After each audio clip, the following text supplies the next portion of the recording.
So in this video, I will show you how to mute someone on TikTok. The step are so simple to follow. First of all, after you open up your TikTok, now tap on this where it says inbox section. After you tap on this inbox section, all you have to do now, tap on this arrow at the top right side. Now from this section, tap on this plus icon. Now go and search for the person that you want to mute. So let's say I want to just mute, like, let's say random person. So let's say I want to mute this person, tap on it. After you open up the person like this one, as you can see, now tap on this three dot at the top right side. Now as you can see, now there is an option here which says, as you can see, mute notification. As you can see this one, so tap on this section to mute the person. So as you can see now, this helps you now when the person send you a notification or a message. Now you can be able now to see his message on your TikTok because you already mute him on your TikTok account.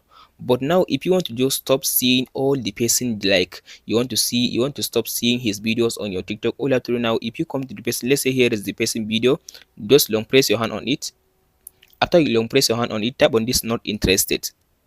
So by typing on this not interested, now you are giving an information to TikTok that you don't want to see any feed, or you don't want to see any video from that person on your TikTok feed. Hope this video helps you out. Don't forget to like and subscribe. Thank you for watching, guys.